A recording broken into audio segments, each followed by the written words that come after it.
ॐ नमः शम्भवाय च मयोभवाय च नमः शङ्कराय च मयसकराय च नमः शिवाय च शिवतराय च नागेन्द्रहाराय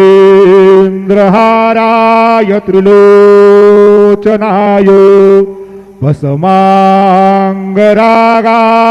महेश्वराय नित्याय शुद्धाय दिगंबराय तस्मै नकाराय नमः शिवाय सानन्दमानन्दवने वसन्तम् आनन्दकन्दं हतपापवृन्दं वाराणसीनाथमनाथनाथं श्रीविश्वनाथं शरणं प्रपद्ये।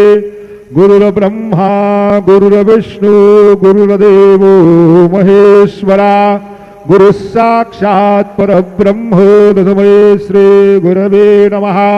सद्गुरु साईनाथ गुरवे नमः। प्रातः पूजनार्थे गन्धाक्षरपुष्पैः सम्पूज्यो अथ धूपः वनस्पतिरसोद्भूतो गन्धाद्यो गन्धमुत्तमः आग्रेयः सर्वदेवानां धूपोऽयं प्रतिगृह्यताम्।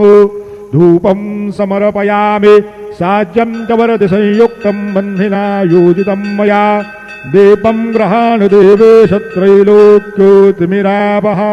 दीपं समर्पयामि धूपदीपान्तरेण उपहारनैवेद्यं निवेदयामि।